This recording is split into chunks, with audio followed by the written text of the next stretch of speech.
Okay.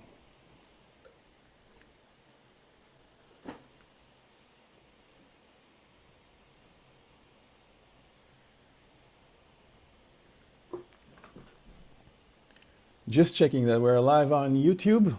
Guys, if you're watching on YouTube, then please sign up below. There's in the description and join us on Zoom. Okay. So let's see. Everyone is coming in. Wow, so many people coming in slowly. This is always oops. Okay, let me mute that. So I see lots of people coming in. This is amazing. Let's see. I'm going to speak. I'm going to kind of kill time for another 15 minutes before we go live, before we start UX on Coffee. I hope everyone prepared their coffee. There's still time. If you haven't made your coffee, go get it. Let's see if I can speak to someone. I want to speak to Sophia. Hi, Sophia. Sorry. No, it's okay. Good morning. How are you? Yes. Hey, good to see you. Where are you from? Are you ready? Okay. Where are you from? Great to be here. I'm from California, actually. California? Isn't it? No, it's not too early there, right? It's not exactly. It's just 9:15. So okay. yeah. So that's good. It's in the morning. Good morning. What time is it for you? I'm in Tel Aviv, so currently it is 6:45, 47 at night. Wow. So okay. We are like right on the opposite scales almost. It's good to see you. Great to be here. Us. Let's see who else. Maybe I can talk to AJ. Hey, good morning. How are you? Good morning. So you're also in the morning. Where are you from? I'm in Virginia, Charlottesville, Virginia. Oh, okay, cool. Nice to meet you. And what do you do? Tell me a little bit more. What brought you here? I'm actually a UX student on an online program in Dallas. Guys, והפעם לא קיבלתי התראה, הייתה התראה על משהו אחר, על נזילה במקום אחר, אבל לא... Mute yourself. Daphne, if you see someone, mute them. Okay, AJ, now unmute yourself. Okay. I'm actually a UX student, but currently I work as a realtor in Charlottesville, so I'm making a transition into UX later this year. Wow, such an exciting time, and this is a great event for you as well to participate in. So yeah, I'm excited to see what goes on. Okay, cool. Thank you. Thanks for coming. Okay, one more. Maybe I cannot pronounce your name. Nai Ben Patel. Yeah. Yes. Hi. Hey, where are you from? I'm from Atlanta, Georgia. Atlanta. Okay. Wow. Everyone from the United States. Anyone from Europe? Okay. So what do you do? Yeah, I'm a student. I'm a UX designer. I mean, I'm studying, and I just love to catching up with you guys. Like those are part of UX chaos and all. Oh, okay. Have you been to the UX Salon event before, or? No, this is my first time for this one. Otherwise, I have been few other events, but not for this one. Okay. Well, yeah. Thanks for joining. And one more talk to someone from Europe. Say hi. I'm from the UK. UK. Hey, Caroline. Caroline? Caroline. Hi. Hey. So what do you do? I'm currently an assistant, so I'm looking to transition into UX UI. I'm kind of trying to understand, well, I know the difference between them, but I'm trying to understand if it is possible to get different jobs in different fields, or if it's basically just UX and UI in general, or if you can specialize. I think that's a question you're going to have to struggle with for years. I mean, we're still struggling with that. Do you know Daphne? She's also from the UK. Yes, Daphne is helping us. Yeah, from London. From London. Oh, hello. Hi. Technical stuff today. So do you know her? No, maybe you guys should meet. So what we will do, I'm going to start. At the end of this event, we're going to turn off the YouTube link and we're going to stay. If anyone wants to stay with us, we're going to have a networking session where we're going to continue to get to know each other with breakout rooms. And it's going to be a random room and you're going to meet people and start talking, maybe create some connections. So at the end of it, if you want to stay, I encourage you. So I will have a small presentation and we will start in about 10 minutes. And I hope everyone, again, get your coffee ready. We're going to have a group shot, everyone holding their cup of coffee, and just before we start. So I'm going to share my screen. Share screen. Okay, share. Let's see.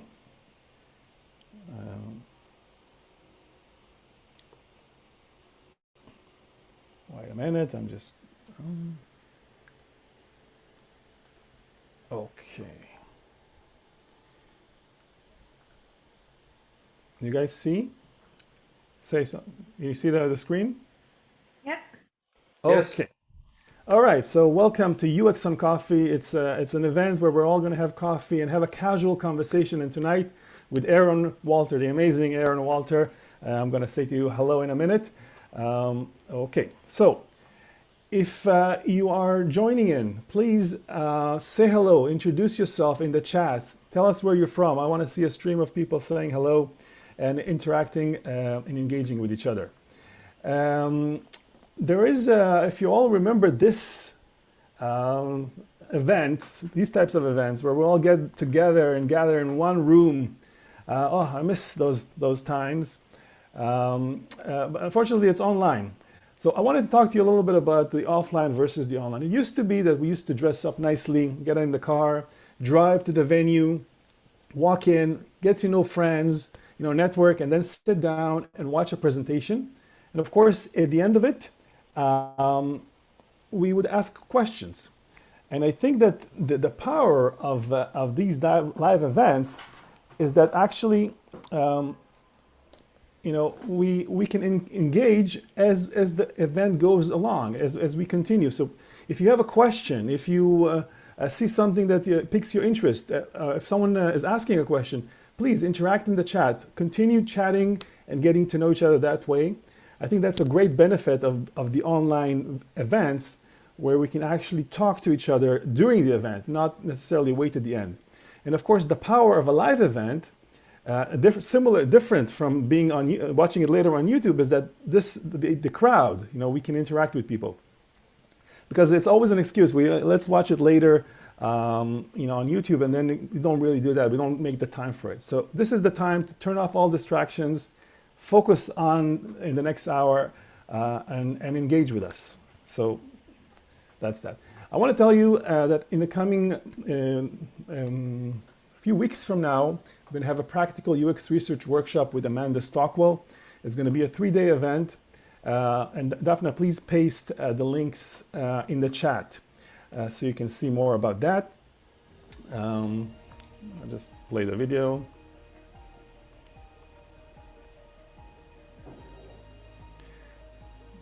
Yes, so it's a 3-day event.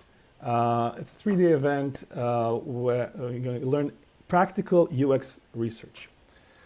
The next event after that, the next masterclass after that, will be with Aarron Walter. And Aarron, are you here? Am indeed, but I'm on mute. I just wanted to stop the, and I wanted to talk to you a little bit about this. Can you tell me more about this workshop we're going to have? It's following your book, Designing for Emotions. Yep. So tell me a little bit more about that. What we're going to cover in this 2-day masterclass. So there's a lot of territory that we'll cover together. I think the past year has taught us all a very painful and maybe empowering lessons about how emotion plays a significant role in our life. Historically, the way I've thought about designing for emotion is really like that catchphrase, designing for delight, but it's a really narrow dimension of the human experience. And what we learned this past year is there's a lot of fear, uncertainty, feeling of inequity and lack of inclusion.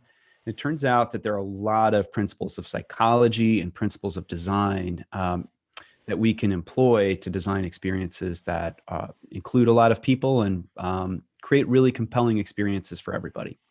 So we'll have some hands-on exercises, and we'll also go through a lot of examples of real-world things that companies are doing, products and services that you're familiar with, maybe some that you're not familiar with, and what they do, how they employ these principles effectively for lots of business outcomes and also just for the greater good. Oh, and who is it for? Like who should be participating in this this workshop? So a lot of people, a lot of different types of people could get benefit from this workshop. If you, of course, if you're in the UX field, this is going to give you some advanced practices. If you're brand new and kind of thinking about UX, and I heard a few people mention that, certainly there's a ton of things you could learn here. If you're a front-end developer or you're involved in development in one way, shape, or another, there's a lot to learn here as well, because you often end up writing copy and making small decisions in software design that influence user experience. So, and then of course, people who are involved with product or maybe kind of like the business side of this, recognizing that design and psychology have this powerful opportunity for advancing business as well. So one more thing, we're going to hand out a digital copy of everyone that participates in this book. And this is a second edition. I have it. Yeah. Oh, it's here. It's upside down. Yes, I have it signed. You were kind enough to send it to me. I'm really. Yeah. Yes. But tell me, what's new? You know, since you wrote the first time, what's the second edition about? So much is new. That the first edition that I wrote back in 2010, the web was a very different place, and our understanding of technology and it was very utopian, that we thought of technology as this tool that would just make everything better for everybody. And I think it's clear that probably everybody in this room has a few examples of how technology has not gone as planned. We've come to our work with very good intentions, but the outcomes aren't always what we expect. And so I actually rewrote this book once at before the pandemic started, and then realized after the pandemic hit that there's a lot that just was not quite in line with the way that the world was shaping up. And so I restarted again and I rewrote this book. It's a little bit longer. I think it's probably about 70% is new material. So it's very different. There's a new chapter on equity and inclusion and how we can think about that in our design process. Lots of new examples. So it's a very different book. It took me a year to rewrite this book. Wow. Okay. Thanks. I'm really looking forward to that masterclass and our conversation just in a few more minutes, and we'll get back to start the event. Okay. So a few more announcements. Let me share my screens again. Thank you, Aarron. Sure. Share screen and yes, share. Okay. Wait a minute. Oh, can you see my screen? Stop share. It looks like I'm having some technical issues here. Let me see. Okay, here we go. Share. Okay. So, moving on. Our next event, actually, also in June, we will have UX Night with Cheryl Platz. She wrote a book, Designing Beyond Devices. It's going to be an amazing event. She speaks about how to design for a starship, how to design for like future devices, how to think outside the box of our screens. So sign up for that. The registration is going on Eventbrite, and the links, Daphna, please paste.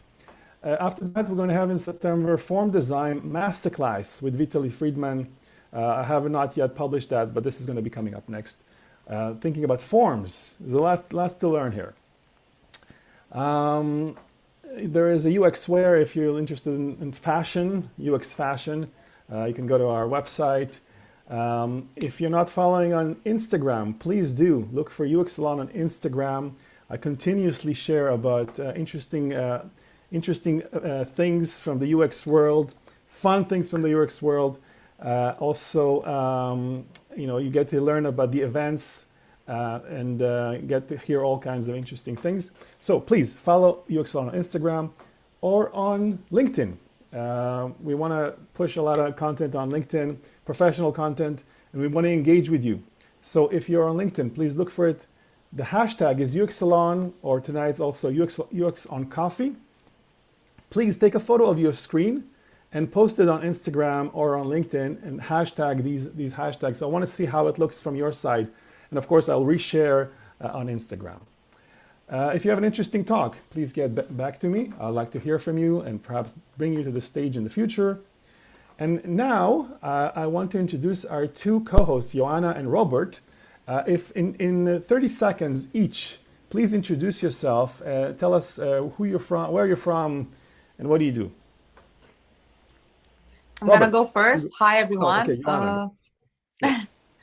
I was first on the slide, so I assume that I'm the first one to go. I'm Ioana. I'm working as a UX manager at UiPath, which is a company that's doing robotic process automation. So I'm working on solutions that aim to make people's work more meaningful and less menial. And so this is what I'm doing right now. I've also built a community around UX goodies on Instagram, which is now growing in different parts of the internet. And we have a Slack space, we have a LinkedIn page that we interact on. So it's something that I'm very happy to be doing for the design industry from a student perspective, if you want. So it's my own learning journey that I'm sharing, and that helps me connect with other people. And I've recently launched UX bootcamp, but I don't really enjoy calling it a UX bootcamp because it's most similar to a bootcamp, but it's more boutique. It's really centered around the mentorship relationship. I've partnered with 9 designers in building the curriculum and the learning system. So it's not quite a bootcamp, but it's probably the closest thing to it. And I think that's me in a nutshell. I'm gonna pass it over to Robert. Wait a minute. I want to say follow Ioana on it's UX Goodies. Look for UX Goodies on Instagram. If you're not following her already, because you're probably the only one. And not Robert. Hi, I'm Robert. Robert from Germany, from Berlin actually. Is where I live, but currently I have the privilege to be in Italy. So hi to everyone who is currently in Italy like I am. It's a good place to be right now. I'm a designer and a consultant. I spend a lot of my professional time in design agencies. I've been also the head of digital products and services for many years in an international design agency called Eden Spiekermann. And I've been working in different consultancies. And since the summer 2019, I work in a consultancy that I co-founded. It's called Reflecting Systems. And we are combining the tool sets and the methods from the design world, from user centricity, from agility, from understanding the surroundings and user needs. We combine this toolkit with the toolkits of organizational development and self-development. And I'm super excited today to be part of this evening that we're having together, this day we're having together. It's an evening here. Ah. It's the morning in other places. It's across the world. It's amazing. Everyone brought their coffee? I want to see cups of coffee. Turn on your camera. Let's take this screenshot. I want to see like what's going on here. 200 people having coffee together with Aarron Walter. Where are you? We're going to start the discussion. So I guess the first, everyone say hi. Cheers. Great to have coffee with you guys. I'm going to start the discussion with Ioana. Your first question to Aarron. Thank you. So Aarron, I'm going to continue on the foundation that you started when talking about the workshop that you will be giving. It's also a question around COVID. I know that you have been at the forefront of fighting COVID from a design effort perspective, which I can only begin to imagine how difficult and daunting it has been. But I'm curious to hear more or explore a little the particular struggles that you faced in this period. What were the, let's say, main challenges that you had to overcome? Some that maybe were not as obvious or as expected, because of course everything was unknown. Nobody knew how to tackle this. Nobody knew what it means for the design industry, what it means from a design perspective. So I'm really curious that you give us the, let's say, most informed perspective on how the COVID crisis was tackled from a design perspective. So I can only speak to my particular experience. I work with a software team. It's a smallish team inside of an NGO called Resolve to Save Lives that was founded by Dr. Tom Frieden, who was the head of the Center for Disease Control, the CDC in the US under Barack Obama. And our focus is normally on global health. So we work, around the world in different places, but during COVID, that kind of shifted everything. And we ended up taking on a lot of work here in the United States. And so I work with a number of colleagues who are very sharp and have long backgrounds primarily in public health. And then there are a number of us who have a background in the software world. The biggest challenge for me personally has just been, so I shifted into this work in October. So midway through the crisis, and as the peak kind of started to riding the escalator up of all the cases, and just learning global health and jumping into a different industry it's very different. It's a very different world. The language is different. The terminology, there are a lot of acronyms that are hard to kind of track down.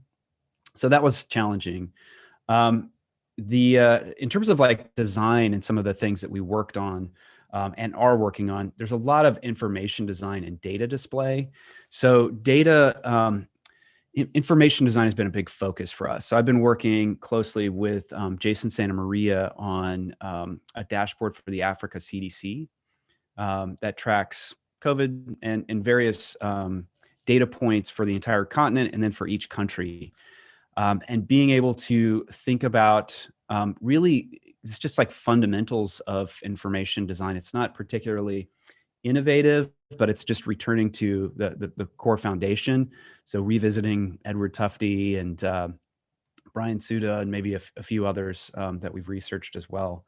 And a lot of the work that happened through COVID Tracking Project, who did a bunch of great work of just like the best practices for presenting data in a clear way so you can make comparisons. So how do you create an information dense interface that is also just, you don't have to be an epidemiologist to understand it.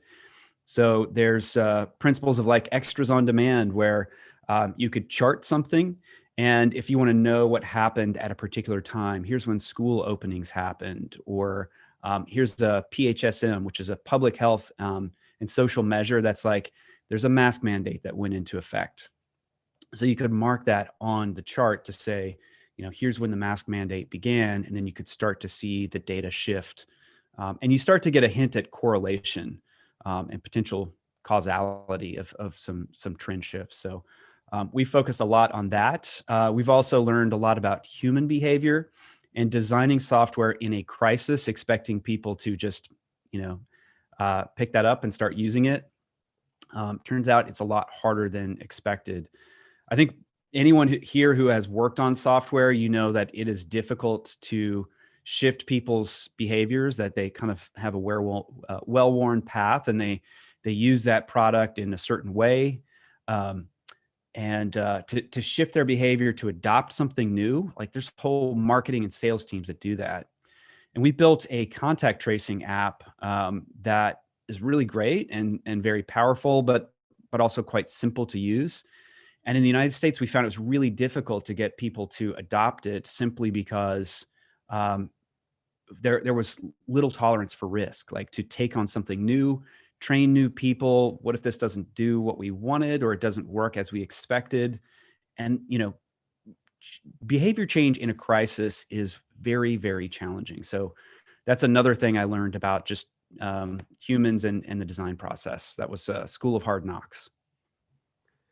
Aarron, it's so interesting to look at this because you have been working in the commercial sector for commercial clients for a long time. And now you're also in the governmental and the public sector.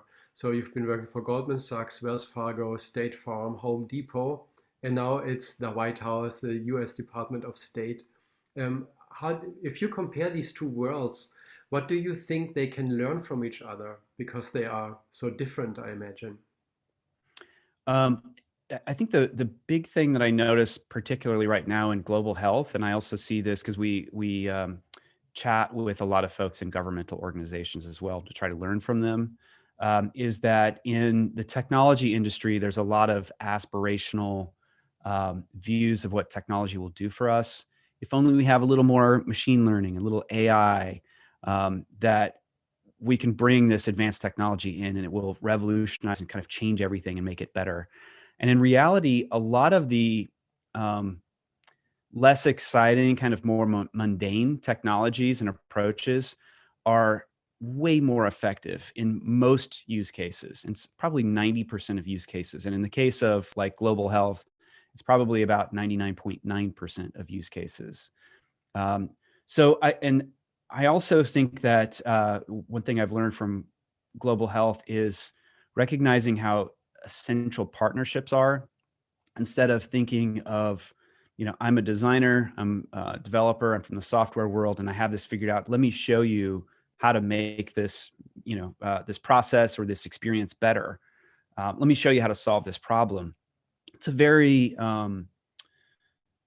arrogant approach to work. And I certainly have had that mentality for a very long time in the commercial sector of like, I kind of have this figured out and I'm going to guide you to the right place.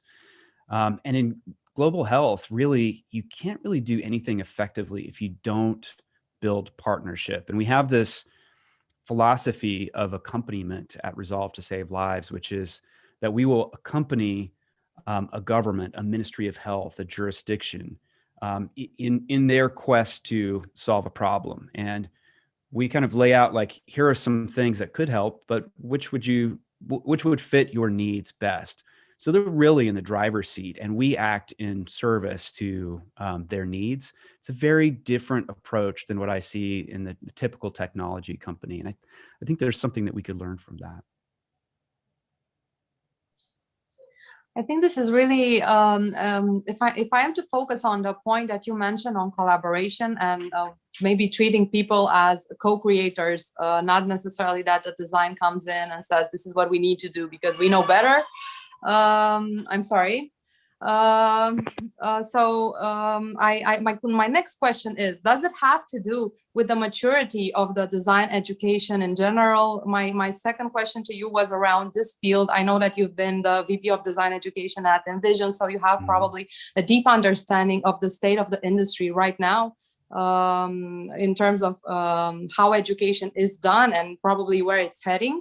So I'm curious to hear your thoughts as to how the industry is fighting the immaturity, if you want, or the lesser clear points in the design practice. What do you feel the state is right now and where it's heading?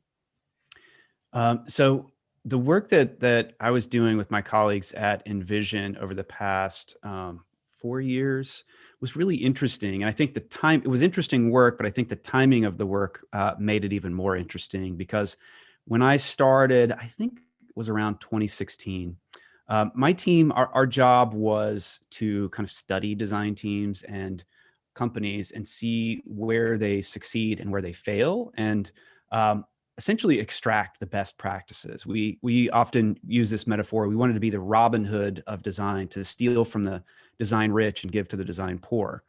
And we did a bunch of research. Leah Bewley led a really amazing project on design maturity. And we studied about 2,200 companies around the world, teams of different sizes and so forth. So when I started at Envision and we began that research, what I saw was a big design team was like 20 to 50 people. And over the course of from 2016 to about 2018, it was more like 100 to 150. And it went even higher. I think Google has roughly like 3,200 designers. IBM used to have the world record for a biggest design team, but I think they're around 2,100 or something like that. And my numbers may be off, but roughly like that. But what I saw was that even like insurance companies that may not be household names had a few hundred designers on staff. And so what that indicated was a leading indicator that the experience became a really important part of the business value and the revenue strategy. So more designers had to be brought in. And that created a lot more complexity. And this boils down to less of a design problem. I mean, it is design in kind of big D sort of way, but it it creates a human problem of how might people work together? How do they work together effectively? How do you create awareness of many parallel processes that are happening so you don't have redundancy, duplication, inefficiency, et cetera? And so in about 2018, we saw design ops become a really hot topic. And in the past 2 years, so many conferences, workshops, books have come out. And we published a book that's at designbetter.com on design ops. And I think it was, to our knowledge, it was the first one that came out.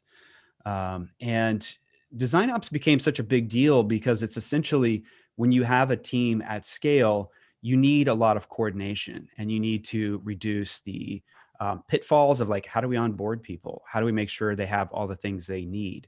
How do we make sure that they don't get hijacked in the hallway by like an executive who says, hey, I've got this crazy idea. I talked to someone at a birthday party, my kid's birthday party this weekend, and I'd love for you to like give me 50 explorations by the end of the week. So that input output layer to protect the team and keep them focused. So design operations has become a big thing. I think there's a little bit of contraction back, especially like it'll be interesting to see post-COVID what the scale of design teams look like. But the key challenge is that design is operating at scale now in many contexts, and so how we work together, it's a people problem. But it does mean that design is a lot more valuable, and the industry that we're in is a lot more valuable too, and there's a lot of opportunity for growth. I love this observation, because it used to be about the design discipline, and now we see it's a lot also about organizational design. How do you set teams up? And surviving it. As you said, we're still learning. I mean, it's only has been a few years since you have these dimensions, and it's more and more about leadership. And my question to you would be, if you want to install, and maybe you can also talk from your practice as a leader, if you want to give a design team, and even if it's a big design team, a good understanding about designing for emotion, you have to somehow put them in touch with their own emotion as well. And I guess you do this by modeling it, by how you behave yourself.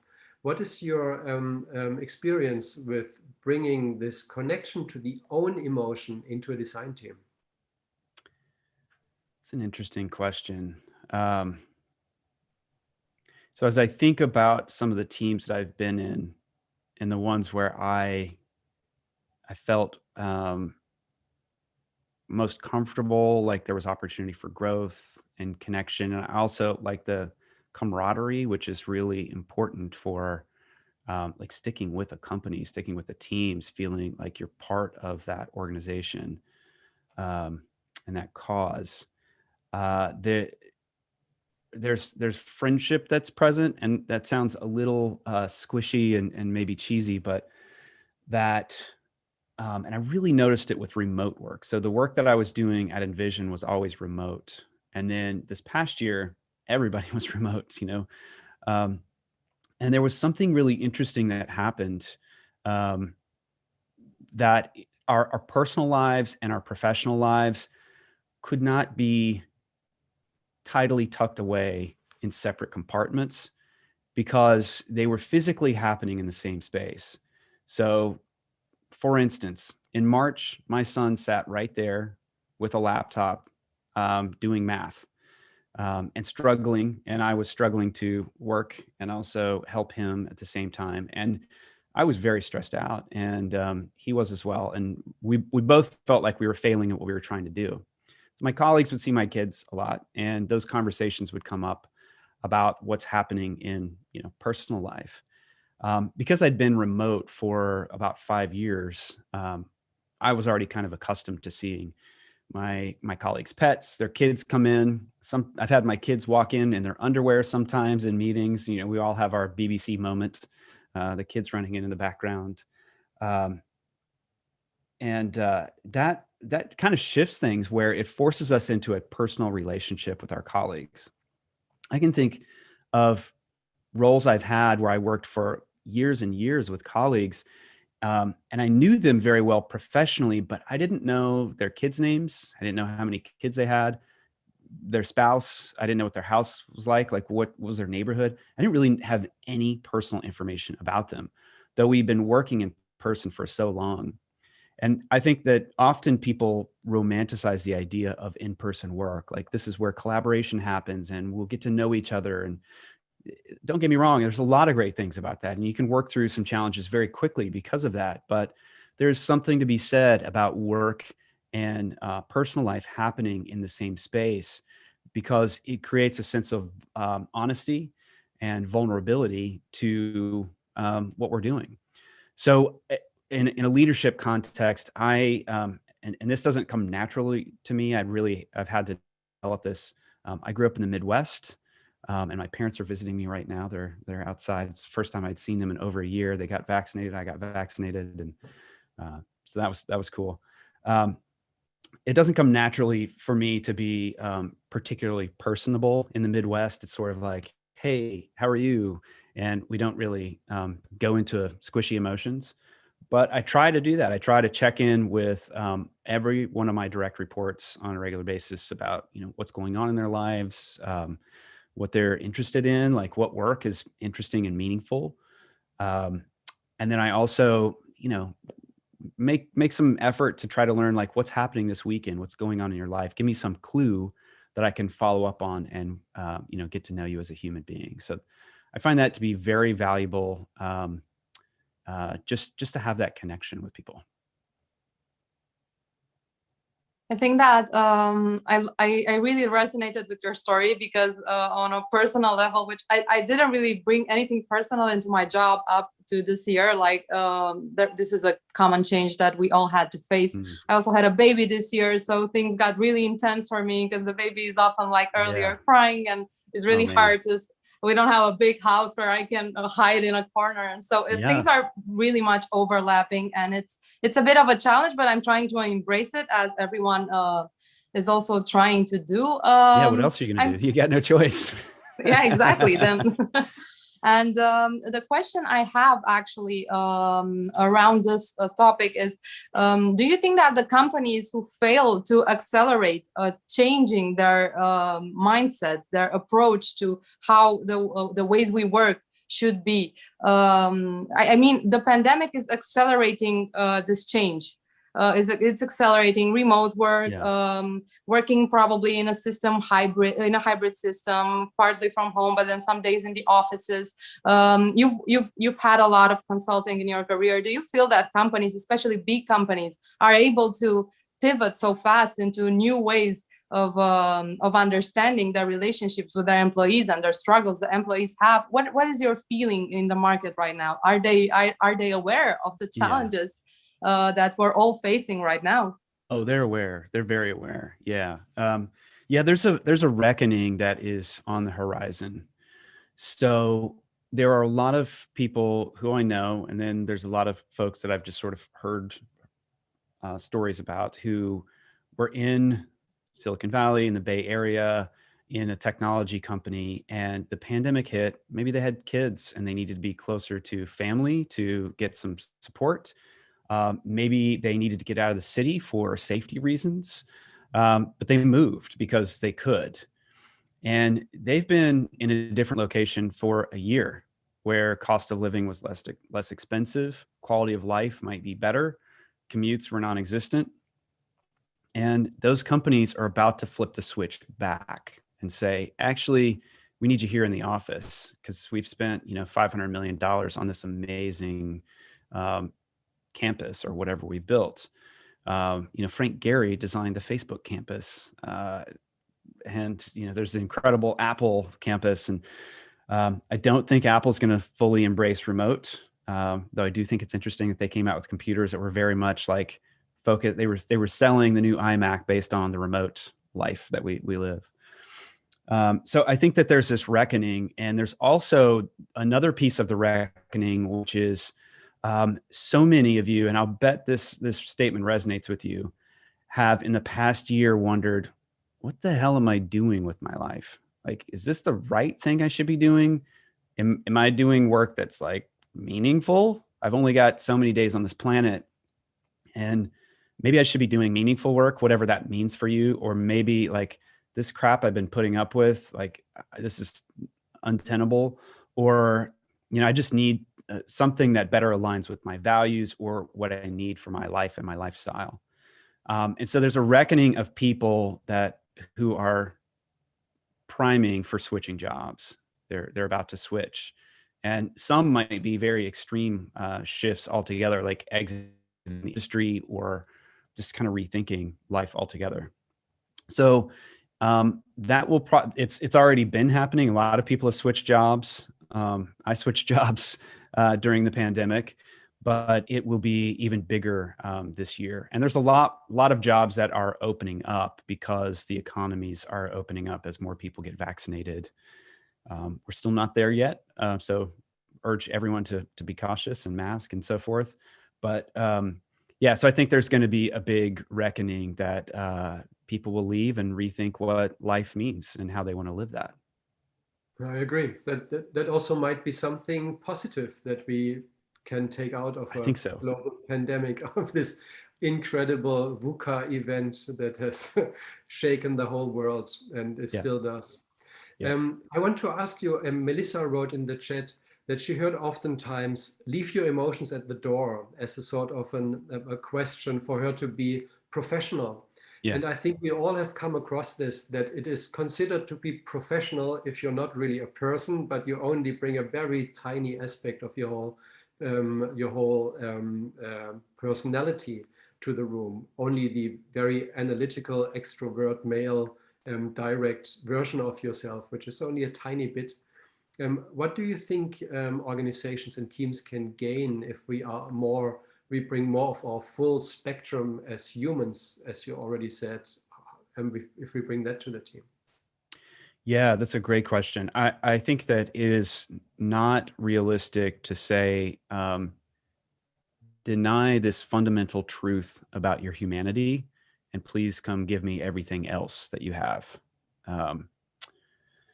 It's just not possible. I mean, I've certainly had different passages of my career where I felt like, man, I just leveled up to this executive position or whatever, and I need to be more buttoned up and more in control.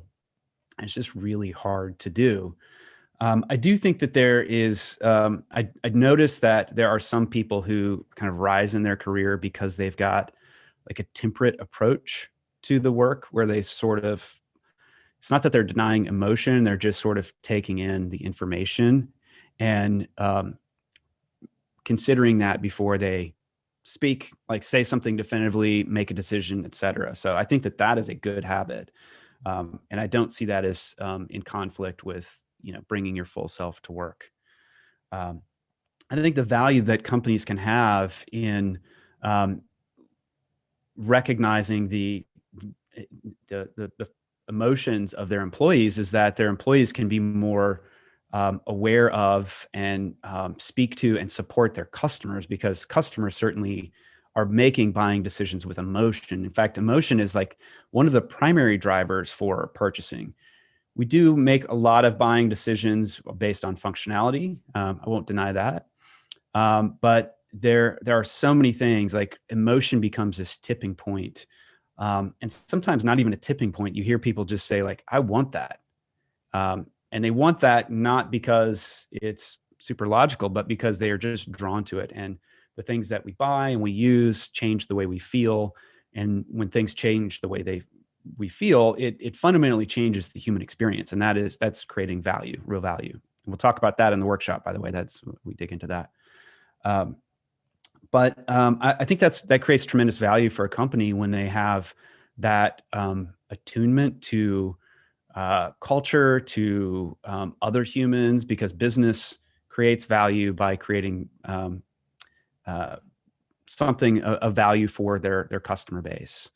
The more that we can be attuned to that, the better. And I think that's kind of preaching to the choir here, probably with this audience in UX. And we like to say we've got a bead on being empathetic. Most of the time that's true, and sometimes not. One thing that always strikes me is these observations that designers are especially good at being mistreated, allowing themselves to be mistreated. And I think it is important for us to stay in touch with who we are also in our profession. That's right. Yeah.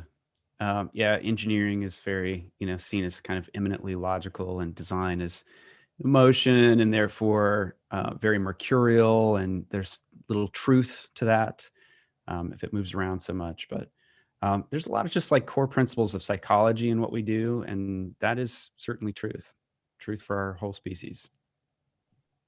I just want to jump in and say that I love the point on accepting the entire human that you're hiring. So not just parts of the person in front of you, or the parts that are comfortable or let's say valuable for you as an employer. So I think that this is probably one of the core principles that I imagine should sit at the foundation of building a good culture, and let's say be a fundamental principle for leading design teams. And this takes me to the next question I would really be excited to explore. You've mentioned earlier that you've observed, studied, and worked with many design teams, and probably the largest design teams out there. So my question is, what do you feel are some principles that help design teams succeed? So what differentiates a team that works from a team that kind of feels all over the place, and there's a lot of tension and overlapping and uncertainty and lack of clarity? Because I myself have seen many of my design peers, probably I've been in similar setups where things kind of felt out of control most of the time, or like roles are not very well defined, and it's not very clear how we should be working together, although obviously it's a continuous conversation and negotiation, and there's nothing set in stone. But from your experience observing and studying these teams, what are some principles that kind of help you make sure that your team will succeed? I think foundationally, diverse perspectives, diverse life experience is a really important thing for teams. When teams have a very narrow view, they produce a narrow range of solutions and ideas. So I think that's a very important thing, is thinking about diversity in your teams. Rapport and trust are very foundational and important, and there are lots of different ways you can do that. People do offsites and all kinds of different things, but leaders can help shape culture. They don't actually have 100% control of culture, certainly. Choosing people who are open and collaborative versus maybe domineering and kind of divisive, that's important. And when you start to screen and bring people in, and then actively, we talked a lot about, people being, bringing their whole selves to their work, which is great. And creating that opportunity for rapport and trust, where people can give really like negative, honest feedback to one another. You can do that in a supportive way. You can do it in a constructive way. That's really valuable, because you want an environment where there is debate, and not just simply accepting what's put on the table. Like, I made this thing and fantastic, that's great. I have a friend who came from Apple and joined another major software company, and he had a very different way of communicating that was very Apple-esque, that was very direct, and sometimes hard for people to receive that critical feedback, and it just didn't take. So different cultures are going to be different, but it's very important in a design team. You want to have that debate and dialogue. And if you don't have that, if everything's like, that's great, it's like dribble, where dribble, you post a shot and everything's fantastic. That's not a growth environment. And I think also building mechanisms for reflection, to be able to look back. This is something I've learned a great deal from my current work with Resolve to Save Lives, is as COVID, the pandemic in the United States, where I am, has shifted and gotten a little bit less stressful. We've taken time to look back on everything that we've built, all the projects we've worked on, the partners we've worked with, and we identified like, hey, here are the shortcomings where we screwed up. These are the circumstances. These were the decisions that we made and the information we had at the time. And would we go back and make those decisions again? And when you have that time to reflect, you can start to prevent, the same mistakes going forward. And more than that, you can build a decision-making matrix, which is what we've just worked on, that helps you evaluate, like, we're going to take on this new project. Here are the potential pitfalls. How do we score this? Red, yellow, green. And we've got 3 reds that are critical reds, these areas. And so therefore this project seems very dangerous. We won't be successful, which is fantastic. It's good value for the business. You're de-risking the work going forward. So if businesses could see that creating time for reflection actually de-risks the work going forward and makes your team, like, tunes them in and makes them better and better, that's very powerful. Whereas what I'm accustomed to in the software industry is you go as fast as you can, plus 10%, and you never stop. And if we think about that, like in our personal lives, if you work all the time and you never pause to reflect on your life and where you've been and how everything fits together and what are the red threads here, you're not living a considered life, and you're kind of doomed to repeat the same things over and over again. Nobody wants to live in Groundhog's Day. So those are the things that I think are most important for teams. There are a lot of other things. There's frameworks and structure for operations, and lots of books written about how to do that well. But I think if you get diversity of life experience, you get trust and rapport, and you get, what was the last one I just said? Space for reflection, creating space for reflection. Then you've got the nuts and bolts. Yeah, that's extremely valuable. All of them are extremely valuable, and I've seen all of them in my personal, not very extensive experience. I've seen all of these go wrong. So, for example, companies that tend to hire culture fit, what they say, this is a culture fit, and then all the people are the same. So there's no diverse perspective on the design process. Or for the second one that you mentioned, now I forgot it. The psychological safety. The psychological safety is something where things can really go bad, and people will not feel safe to express their opinions, just like you said. And then you're missing out on valuable feedback and valuable debates and points that can bring the most out of a certain challenge at hand. And also, I think that space for reflection is something that still I've seen many companies feel like it's like lost time, or something that if they're investing time in creating pause, then it's a pause for their features, feature factory, whatever, they're on the treadmill running and putting out all sorts of things out there. And I think that probably with this pandemic and how the world is reshaping itself, sometimes forcefully, with no alternative, probably companies will begin to think more about these elements and how important and vital they are for success and well-being of the people that are working. Yeah, I think so. I think it's an interesting look at the pandemic. Because as you said, Aarron, and I 100% agree, the software industry, especially Silicon Valley, but also other economic visions are always go full speed, go faster, ahead. Don't stop, don't look back, start everything. And I think with COVID, we are now in the time where we have to look at the end of things as well. The end of lives, the end of certain things that we can't use anymore.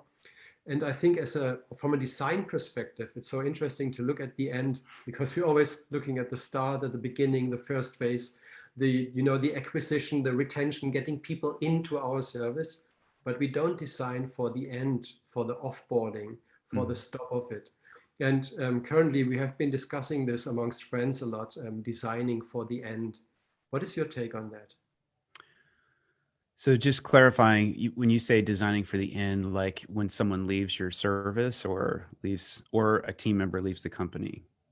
All of that. I mean, if you leave the service, if the lifetime of a certain product is ending, or if some service is not available anymore, and you don't just let fade it out, but you give people this opportunity to reflect on what they had in this product or their service, and to have like a little ceremony at the end, to give closure. Yeah. I have a few thoughts about that in terms of like the product and when people leave your product. There's a really great process called switch interviews. It's a methodology for interviewing your customers. So if you're in a research capacity at your organization, if you go to Medium and look for switch interviews, jobs to be done, you'll find that. And basically, switch interviews, you're trying to understand why someone bought your product or why they left. And the leaving part, which addresses your question, it's kind of hard, actually. When people leave your service, it is a great opportunity for reflection and learning. What made them leave? And most people, when they cancel an account, they're not really in a mindset where they're like, I want to tell you why I left. Those who are tend to like have a lot of pretty heated things to say. But you will find some people who are like, yeah, I'll talk to you. So building mechanisms like survey mechanisms, follow-up emails, or even building it into the UI of like, hey, you're going to leave. Can you tell us why? And then would it be okay if we talk to you about this? That is a fantastic way to learn like what your shortcomings are, what you could do better.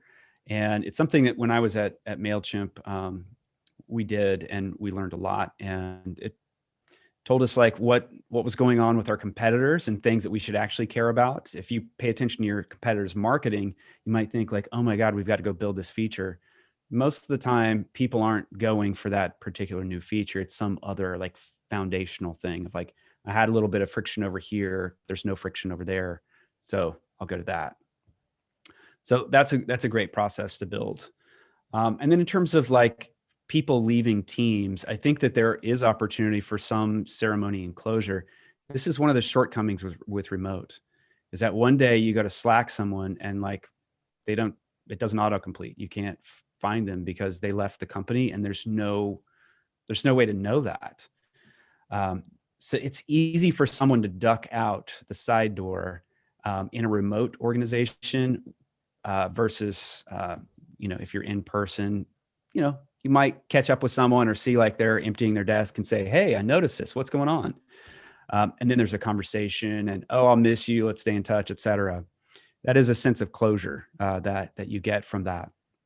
So having procedures when someone's leaving, like announcing it, what's the order of announcing? Like announce it to the immediate team, announce it to the larger team, and then announce it via email to the company with a week's notice so people could go like say their goodbyes, get closure on projects if they have anything outstanding, and just get some continuity there. And I think it's great. I always like to have some little celebration, like a happy hour of like, let's get together and just celebrate someone. We recently had someone leave our team who was very talented, and we felt very close to him personally. And we had a thing for him, invited a lot of people, and people showed up and said nice things, and he felt good. We felt good. We felt a sense of connection. So I do think it's an important piece. People need closure, and without that, there's this like uncertainty, unfinished business that looms in our minds. And I think this really traces back to understanding the entire human you have as an employee. Yeah. So it's the human experience that you're actually designing from an organizational perspective for your employees, and people kind of probably things will change, but feel this conversation, I feel for me keeps getting back to this point where organizations don't really think through the experience that their employees have very deeply or profoundly or in an empathetic way as much as they should. And I think that as designers, we're great at spotting and understanding and unpacking problems. And I would want to take this conversation a bit even on a broader level, on the level of abstraction, and ask, what do you feel is wrong with the design world today? What's wrong with UX in general? What's wrong with the design industry? What do you feel are some things that are not going well right now?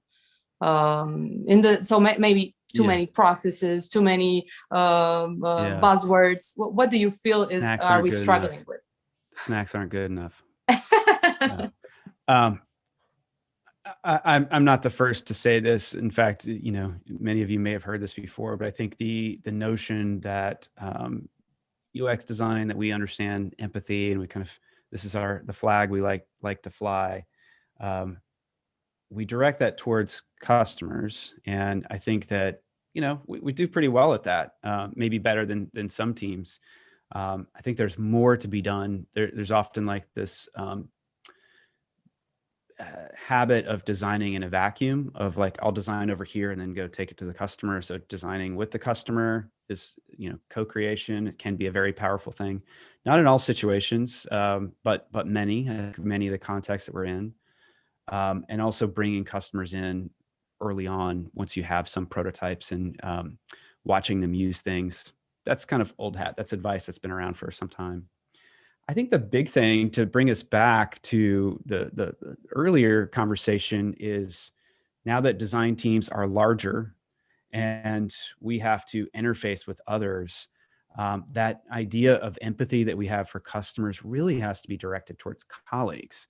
And those are people directly in our teams, recognizing that, people think about problems in different ways. People have bad days and sometimes like shout in a meeting.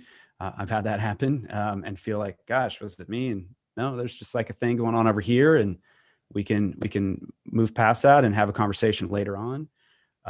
Recognizing that engineers are not our enemies or people in product or executives, that they also have a human experience and different perspectives. And being able to think from their perspectives and sometimes speaking their language too. And the common language is business. Like how does this business make money? How is this business sustainable?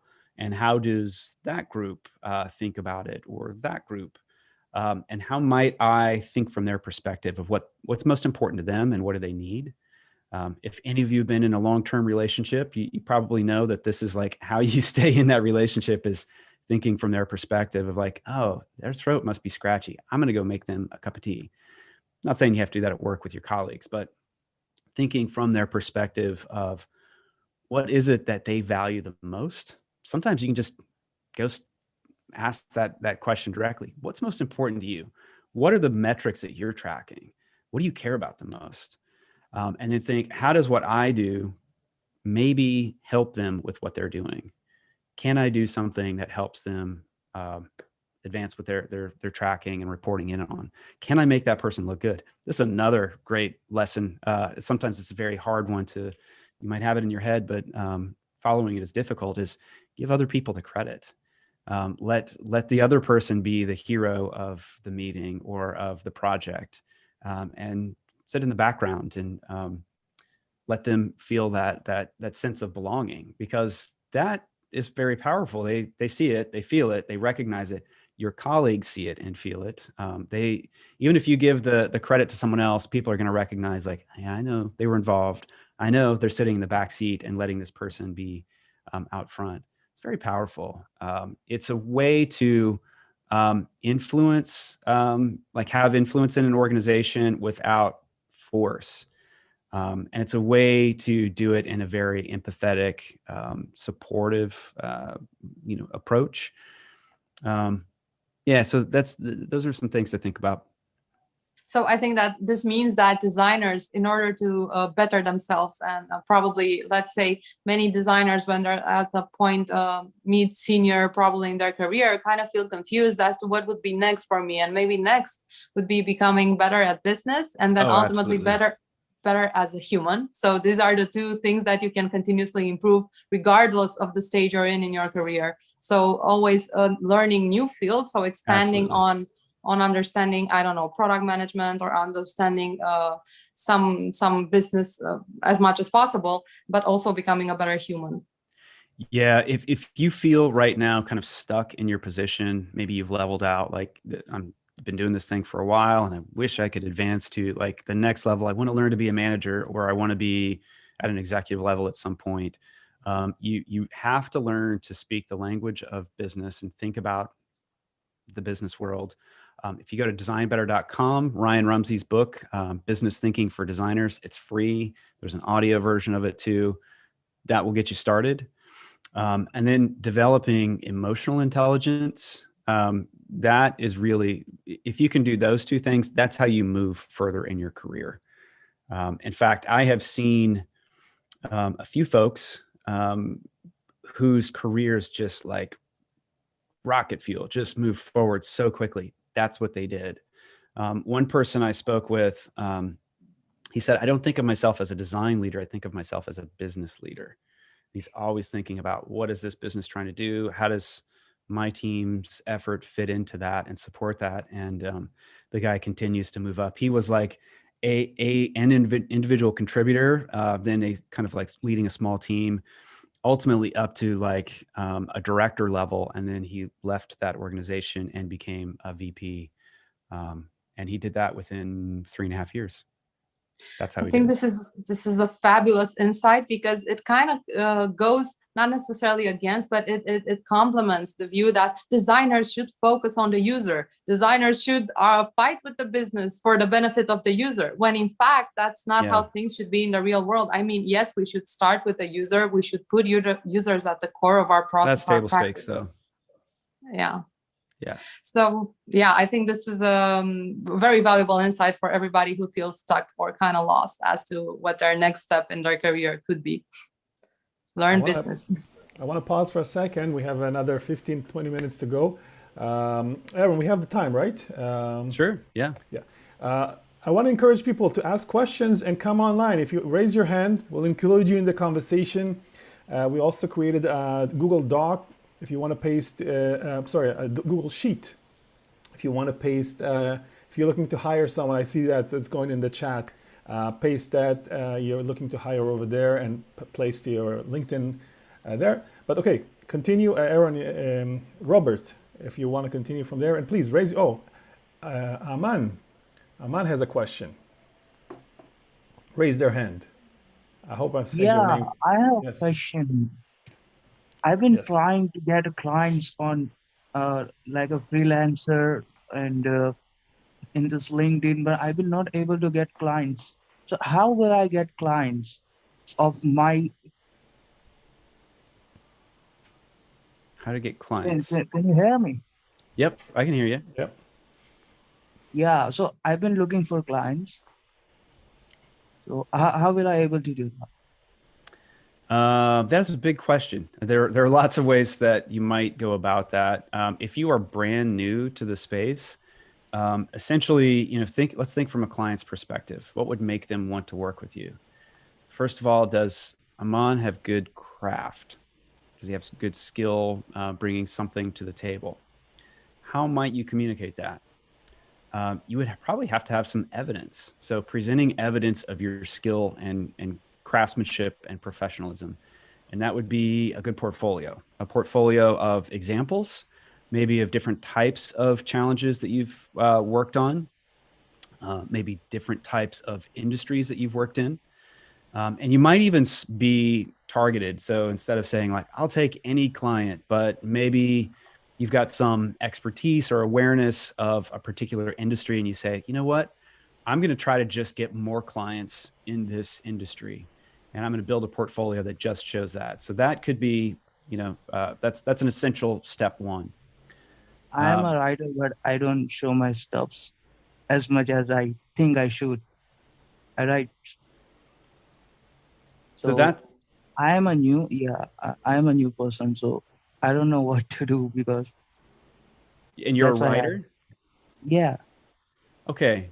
So as a writer, the key, if you do research on what good writers do, it's pretty common pattern. And that is they write every day. They write regularly. Most of them get up early in the morning and they write at least 500 to 1,000 words. And so they build a practice. So by creating a practice, you don't say like, maybe I'll write a blog post this week and I hope I can write one next week. It's a practice is something that it's guaranteed. Every morning at 6 a.m., I write 1,000 words. That's what I do. They might be 1,000 awful words. It might not add up to anything of great meaning. But by building the practice, you move closer and closer towards craft, mastery, and understanding. So step one is just building that practice and doing that every day. Step two is that you would publish and make that visible. So many platforms you could do this on. You could do this on Medium because there's a built-in audience. You could do it even Twitter. Like what if you tweeted something every day that was on a particular subject, or built your own WordPress site. So publishing regularly, that practice every day is great. Building that into some sort of portfolio. Once you've got a portfolio of actual projects, if you don't have paying clients, do it for free. And then get testimonials from those clients of like working with Aman was great. He brought really interesting ideas to the table. Here's how it affected our business, etc. So you're building proof that you are capable and you have something to offer other clients. So these are the typical things that people go through. But if you want to be good at writing, I recommend reading a lot and reading what other writers do. There's a great book called Bird by Bird, which would be a good one for you to start with. But there are tons of them out there. I think there's one called On Writing, and I can't remember the name of the author. That's particularly good too. Okay, I see another hand. Dita, say hi. Thank you very much for that. Sure. If you can go on video, that would be cool. But what's your question? Yeah, thank you. So my question is, the first and foremost, can you hear my voice? Yes. I can. You're a little quiet though. Okay. I see that there are many beneficial things from your explanation, and it's good to build emotional connection between teams. So my question is, as a subordinate, how do you see I can have a bottom-up approach to encourage my leader to build this emotional connection between teams, so we can not to only working had our job finished, but also have a quality relationships between teams. Thank you. Okay. Sure. Hey, Dita, great to meet you. Let me just reflect back to make sure I understood this correctly. So you would like to encourage leadership at your organization to recognize the value of that rapport and relationship in a team that we talked about earlier. Is that right? Yeah. Okay. Sure. So I have sort of hard news for you. It will be difficult to convince them of the value of what makes a good team. There are certain places that think about certain types of work in a kind of a commodity perspective, that the more that we can churn out, the better. And we know that will lead to attrition. People will quit, we'll lose people, but that's okay because we'll get more. And so it's a churn and burn model. And there's probably almost no circumstance where you're going to convince that type of organization, that type of leader to, start to change their philosophy and rethink how the organization works. So you could try, and you could have honest conversations, one-on-one conversations with your leader of, here's what's working in other organizations. I did some research. Doing your own research ahead of time would, to bring that in could be helpful. You could have conversations with them about what are the best teams that you've ever worked in? Maybe finding ways to kind of highlight examples that are close to home for them. And if it doesn't work, it might be that you might need to find a new place. Because if they don't value it, it's probably not going to be something that they change anytime soon.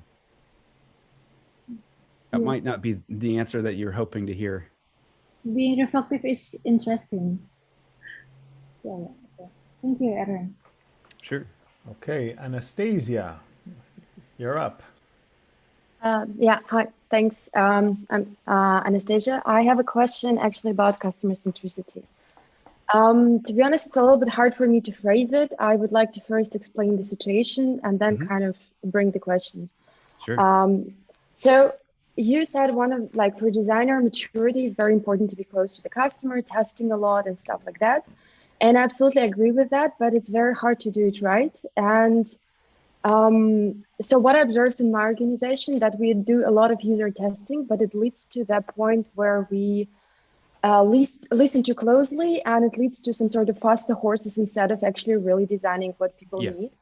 And I also observed one of the interesting things that sometimes it takes away the decision making from designers, and it just creates some sort of like, let me show the design and let user decide and make me feel comfortable about it. Right. And I think it's about decision making in the end. So how would you approach that? How would you shift the mindset to like ask the right question and listen to the right information, but still be able to be to stand up in your shoes as a designer and make decisions? Yeah, I love this question. So very, very astute observation that you can get a tail wagging the dog situation with designers where you're asking your customers what they want, and they will tell you all kinds of things, and you end up with really bizarre things. And we've seen software companies, I think Microsoft has certainly had a history of this. Lately, they're on a roll in a very positive way, where you're very feature focused, like let's add this feature, let's add that feature, et cetera. And you get this bizarre Frankenstein's monster version of a product that is clunky, confusing, disjointed. So the thing to realize is that there are different ways to solve product design problems. Sometimes we want to create something new. We need to discover a new way to solve for a cultural shift. Like for instance, when the iPhone came out and everyone had fast data connections, that really changed our relationship to technology and to software. And so there's a cultural shift, and you can't really go ask people, what should we do? You've got to like kind of be visionary, do visioning of what could happen. So that's one dimension of problem solving. And when you have something in the market and you want to make it better, we iterate and we refine, and usability testing and conversations with the customers. I call that sanding off the edges. We've already got a product, but we need to sand off the edges to make that smoother and make it more efficient. But if you think that usability testing is how we will innovate, or talking to customers to find out like, what's the thing that you'd really like? Oftentimes they don't really know. And it's not, to belittle our customers, because there are a few customers who do like have the vision of what the future could be. I've only had that happen one time, where I had feedback mechanisms built into the product that I was working on. And there was this guy in New Zealand who had like very, very deep insight into what could happen with the product. And, got that guy on the phone. I stayed up late to be able to schedule time with him in New Zealand. And I learned a lot from him, but that's kind of the only time. So to shift, I like what you said about designers having to make decisions and kind of have ownership instead of offloading your responsibility of like, you're the puppet and the customer kind of tells you what you should be making. So recognizing that where you are in the product lifecycle, are we at the front end of it? Well, we want to make something new that's adapting to a different change, or addressing a new market, or competing in a new innovative way. You're not going to get there with usability testing. That's refinement. You have to do visioning exercises, and Google that. There are tons of guidance out there.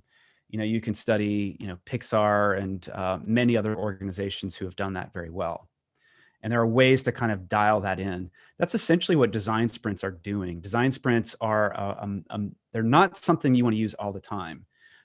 But if you're trying to imagine very quickly, like what could the future be, a design sprint could be a good discovery tool for that. And then at the end, you can kind of check in with some customers to calibrate a bit. Still might be a lot that has to happen to make that better, but just don't conflate the two things. Am I iterating or am I innovating, and trying to separate those processes accordingly? Thank you very much for answering. Very inspiring. Sure. Okay, Amit, turn on your camera if you can, and unmute yourself. Amit, yes. Yes, I'm here. Hi, Aarron. Hey, Amit. We are meeting again. Good to see you. I'm always a great fan. Just wanted to ask, So, Aaron, do you think that a psychologist role is becoming a permanent place in UX or in UX research? And let's say somebody like us, where I have around, a small team of 12 UX designers with me. How do you see amongst, I mean, in terms of in my team, does it make sense to have that role? I don't know that like someone who's dedicated to understanding psychology makes sense, but I do think that it is a core piece of the craft of understanding principles of psychology and how people work and how they make purchasing decisions and how different aspects of in the user journey might influence emotion or perspectives. That stuff's important. And I think you can be a good designer without it, but I think you have to have that to be a great designer. You really have to understand how some basic things about how the mind works and how behavior works. Whether you're trying to encourage purchases, you're trying to create a sticky experience so people stay longer, whether you're trying to differentiate in the market against a competitor and you want to create a brand that is more relatable and attractive, all that stuff, you've got to understand some core principles of psychology to do well. And some people kind of intuit that, kind of like have a feel for it. This is going to feel good. I've certainly known some designers and they might not be able to articulate the psychological principle there. I think to the extent you can, then you can leverage that in a more effective way. And you can say like, this problem that we're confronting, we could solve it this way, or we could solve it that way. Certainly like Daniel Kahneman and Amos Tversky, like reading their books and their research, those two are super geniuses. Amos Tversky is of course passed, but Danny Kahneman is still around and publishing. There's a lot there. Annie Duke's books, her latest one on decision making, I think is a really good one to look at for understanding psychology, but also for some of the decision making stuff that we talked about earlier and how teams work. Annie Duke used to be a professional poker player, which is of course like to be a good poker player, not only do you have to understand probability and some logic, but you have to understand psychology. That's a key piece of poker. So exposing your team to that, maybe inviting guest speakers to speak to some of that stuff is good.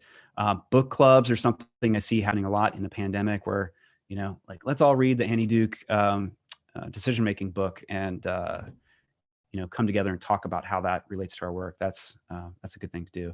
But I don't see it as being like let's go ask the psychologist how we might approach this. It's really got to be folded into the practice of design as well. Hey, Thank you. Sure. Thank you. Anyone else wants to say something, to share a perspective? We have another 5 minutes, maybe Rob. Oh, Jason, go for it. Yes, thank you. Hey, Aaron. Let me try to formulate my question correctly because I'm a little bit nervous talking to you right now. Don't be nervous. I lead design for a startup that is based in California. Just to provide a little bit of context, the product is getting some traction. People are leaving good reviews. There's good feedback.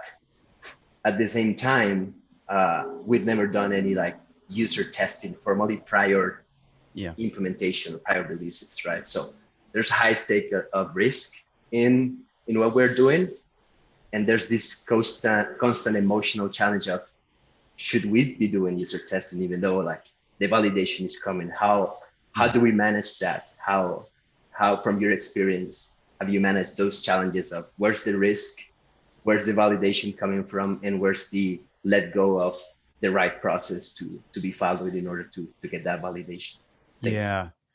Boy, this is one thing that I've always struggled with. Our discipline tends to attract a lot of academics, people who might have anthropological background studying anthropology.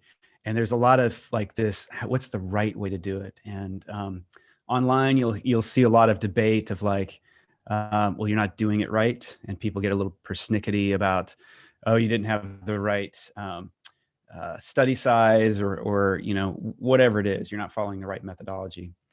I would just let that go because it's mostly bullshit. There is a point of diminishing returns. Like, how many people should we be testing with? Like, how many can you get? Could you get 2? Could you get 1? Could you get someone that you could learn from?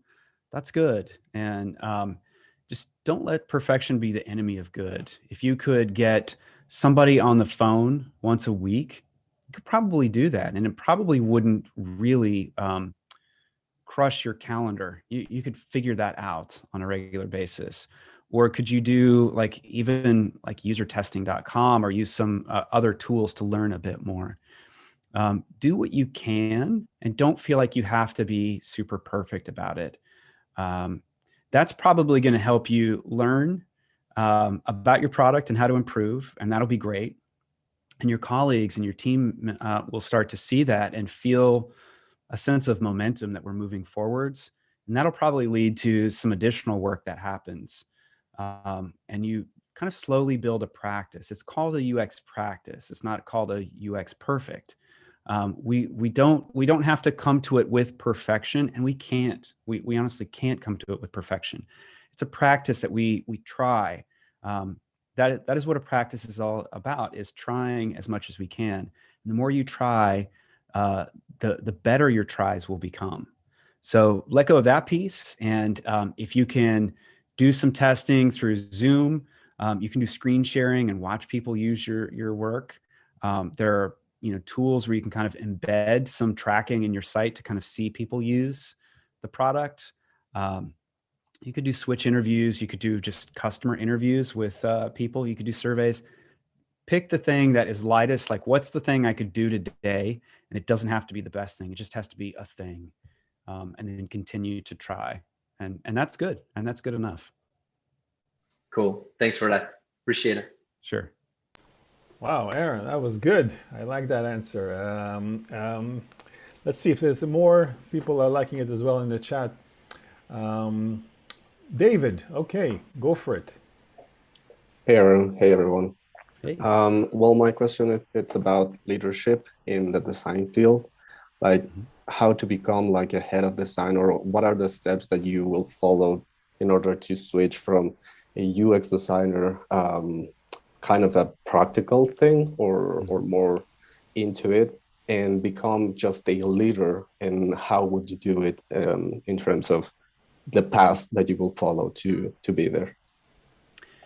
There are a few ways. So if you are interested in that pathway and you have a good leader, a manager that is supportive and knows you and wants to see you grow in your career, honest conversations early on, that's great. We don't have that though. And sometimes asking like, hey, I'd like to be a leader, that's good. That can point you in the right direction, but sometimes we have to show what we can do rather than asking for what we want.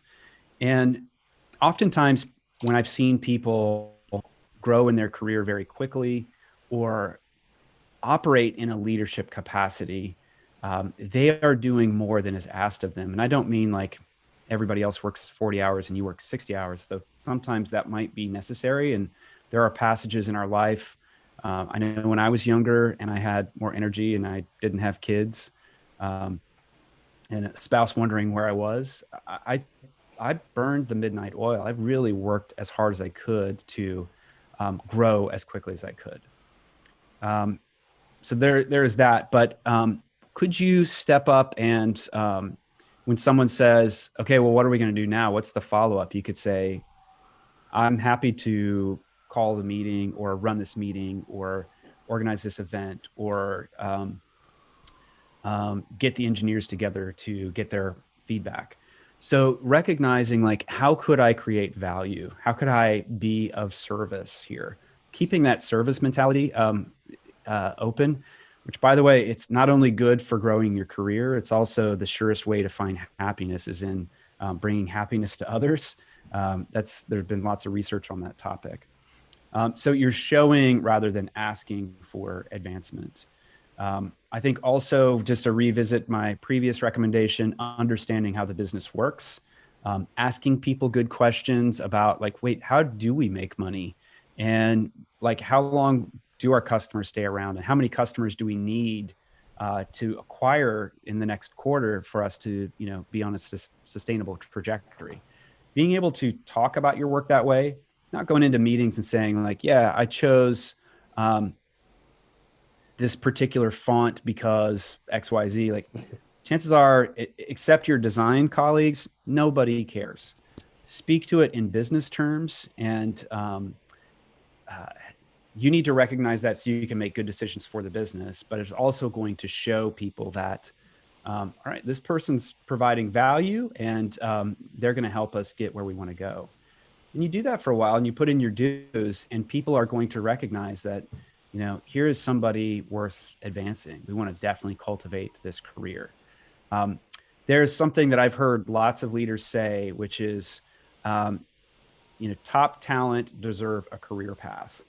And there are, in theory, everyone should deserve a career path, but not everybody shows up really ready to receive a career path. They kind of like do the bare minimum and like kind of get by, and they're good, and like they help us with projects, but they're not exactly going to be our next leader.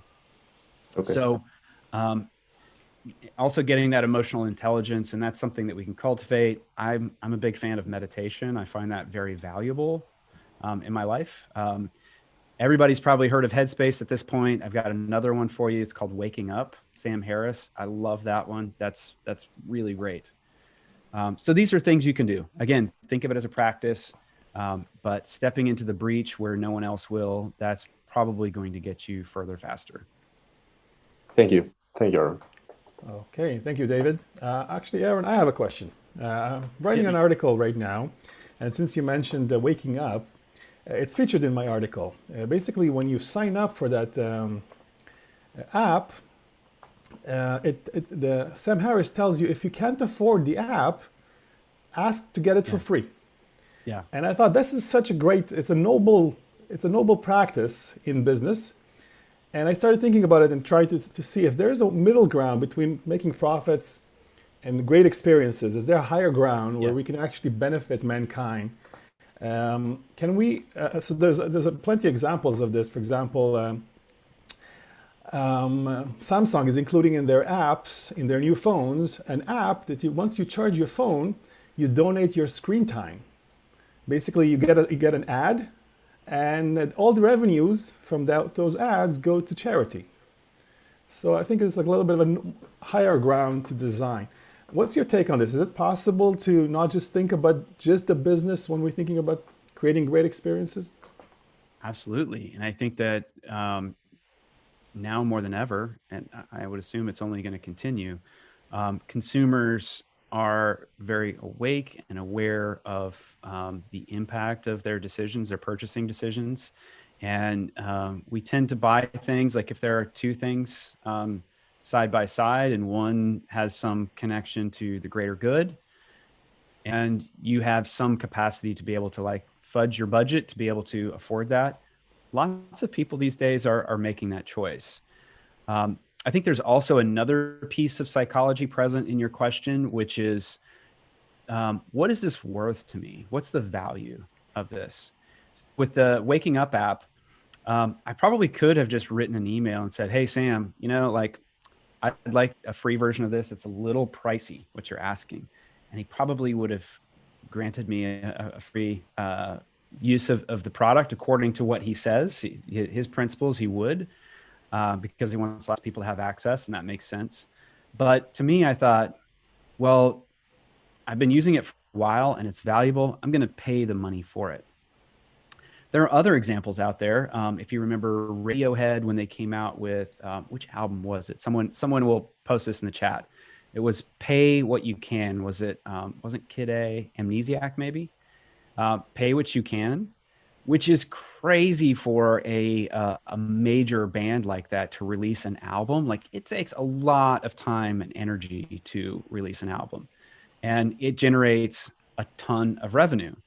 For them to release it and say like, hey, if you want it for free, you can get it as a free download, or you could pay $10 And it turns out that the average, you'd have to go Google this and find the articles and the data on this, but it was north of what a typical album would be, like around $10 or something like that. Did I freeze? No. No. Okay. So it was Kid A. Yes. Yeah. Thank you. At any rate, so it forces people to reflect on what is the value. And, you know, I think in the grand scheme of things, I still believe that, you know, humans are fundamentally good. Some people are going to mooch. Some people are going to get the free thing. But most people are going to say, like, I want to do something. I want to do the right thing here. There's a great book on this. If you really want to get into this, it's called Humankind. I can't remember the name of the author. Someone in chat will post it for me. It's a great book to be reading during the pandemic because it reminds us that people are actually fundamentally good. There are examples from World War II and lots of other situations of like how, you know, people kind of default to good. Thank you. A Hopeful History by Rutger Bergman. So these are examples. I think that there's lots of opportunity for business to do good while making good. So lots of companies that are thinking about this, and it should fundamentally be, I think, built into what we do. I think the waking up example, I think for the long run, if you're opting not to pay at this moment, maybe the next year you will pay because it's a long-term investment, meditation. So it makes a business sense. But as a design leader, if someone comes to you from your team and says, wait a minute, let's do this. What's the business justification? How can I say maybe we should invest a little bit in doing good? Is it possible? I think you can do small bets. Like, what if you did it for 1 week? For 1 week's time, we'll do this and see what happens, and then check some numbers. I think if you just make the pitch on like, wouldn't it be great if we could make the world a better place? Most people are going to that's going to be a hard sell for executives because you want to build a sustainable business and you don't want to like go to work every day and worry about how you're going to make payroll and pay for people's, I don't know, their family's healthcare and various other situations. And build in like this trapdoor in the business where maybe it fails. But you can do research, you can make smaller bets, and you can also think about things that don't necessarily compromise revenue that are for good. Like, what if we set aside 1,000 scholarships over the course of the year for, that people might apply. And you say, I will review all of these, or I will create a board who will review these and grant these scholarships to these customers. There are lots of different ways you can approach that. Design Sprint would be a great tool to investigate that together and think about how you might be able to come up with some shared vision for that. And the great thing about a design sprint is that if you create that idea together, it's a whole lot easier to get people to buy in because they were already bought in and present in the creation process versus like, I was in the shower and I had this great idea and I came in and here's what we should do. Then you've got to be a salesperson and sell that. Well, thank you. I would give an example, one last example of this that I think if we add maybe $1 to the checkout process at the end, says donate this to the cause that we believe in. I think that's a great addition, a small, that doesn't hurt the experience, but benefits the greater good. Yeah, Kiva's very good at that. Okay, so we have a question, last one. That's it for this part. We're going to let Aarron go, which is from Sophie.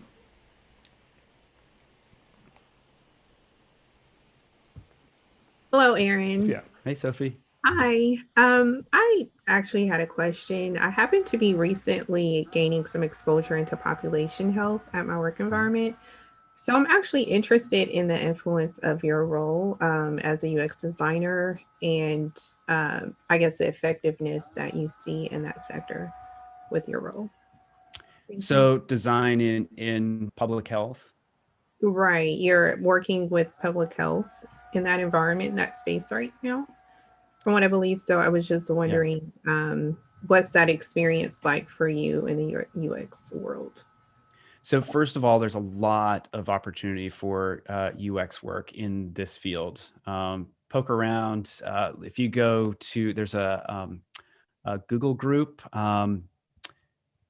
Design Gigs for Good is what it's called. If you sign up for that, you'll get emails on the regular, and you'll find just tons of job openings.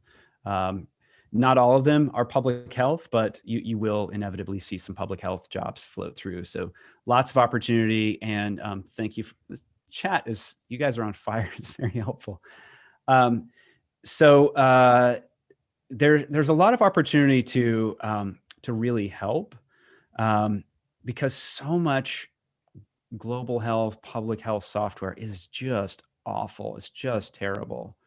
And sometimes there are new startups that are doing good things, and you can get involved with that. Hey, Alex. Thank you. I think we're getting some feedback from you.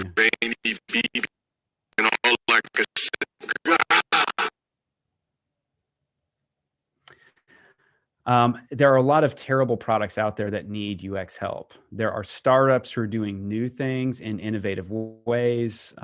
Babylon Health is one that's kind of interesting, but there are so many out there. So that could be one way of getting involved. There's also governmental services that get involved with public health on the regular. There's USDS in the United States. There's Governmental Digital Service in the UK. And I know that Mexico, Argentina, many other countries have some sort of digital service as well. So that could be a way. It's not just in public health. So sometimes it's public health, sometimes it's not. There's also a pretty common thing of secondment, which is where an NGO or some sort of organization will put a person inside of like the CDC or the WHO to work in partnership. So that you'd have to kind of poke around for more. But there are a ton of roles out there, and boy, it's very much needed. So if this is even mildly interesting, highly recommend that you get into it. I said earlier that it's a big learning curve for me, because I don't come from a public health background. So it's a bit scary, and on a day-to-day basis, I often think like, man, I am really stupid. I have no idea what's being discussed in this meeting, and I'm just going to go along with it and see what happens. But, I find that that's a good place to be, that you throw yourself in the direction where you have a bit of fear and uncertainty, and it's an opportunity for growth and expansion. So, yeah, if you're into it, the world needs you desperately, especially coming out of a pandemic where we need to figure out a lot, because there will be another pandemic, guaranteed. There will be another epidemic, and there's work to be done. Okay. Wow. Thanks. Okay, Robert, Joanna, are you still here? I'd like to summarize. If you're still here, say hi. We're going to go into the second phase. We're going to network a little bit. So to summarize, Robert and Joanna, please. Yeah, to summarize, I can only thank you, Aarron, because I thought that was, I think this was a very insightful conversation that we had. And I thank you for the time and all of this super valuable feedback that you gave. I found myself constantly nodding, and I wished for this 100% sign to be able to, but because I always, well, not always, but most of the time, I really agreed with what you said. Yeah, exactly, this one that is just posted. So thank you for that. My pleasure. I completely resonate with what Robert said. I also nodded pretty much the entire conversation. So yeah, I want to thank you as well. I have some valuable insights that I'm taking home, and I'm going to be chewing on them for the next couple of days. And I think that everybody who joined picked some ideas, some important ideas, or maybe important topics that we should be discussing more about. Things such as organizational design, bringing the human at work, and being accepted and embraced for who we are as humans, not necessarily as employees. So there were a lot of great things here, and I'm honored I got the chance to have this conversation, and thank you so much for this event. Yes, thank you for having coffee with us, Aarron. Thanks for having me. I'm already Cheers, done. everybody. Always this last drop here. Okay, so thank you, Aarron. So if you want to stay, please, you're welcome to. We're going to move into some networking and we're going to split into small groups of 5 for 15 minutes. And you guys just introduce yourself, tell us what you do, where you're from, get to know people. Sometimes it's a great opportunity to create a network in terms of finding your next gig, your job, a colleague, a friend, someone you can talk to about these things and issues. So it would be really cool if you participate, turn on your camera when you go into the room and get people to know you. Of course, we have the Google Sheet that if you go in and you paste your contact information, then people can reach you. You can put your room number there, and then people can see you. Okay, so I'm waiting until people leave. If people want to stay, so you know how many rooms to split it into. So we'll start in a few seconds. Oh, Robert and Joanna, you're still with us. That would be great. Yes. Okay. I am leaving. I have to tender to the baby. Oh, yes. So Okay. That's a love. Everyone who wants to network with me, join me on. Look me up on LinkedIn, and I'll be there. UX goodies. Yes. Okay. Thank you so much for this evening. Bye. Okay. So I'm going to create those breakout rooms. Again, just introduce yourself. Have a casual conversation, continue to have coffee. Okay, so I'm going to start. Create. And for the next 15 minutes. Open. So I'm still here if someone wants to stay. If not, join the group. If someone wants to talk to me, I'm here.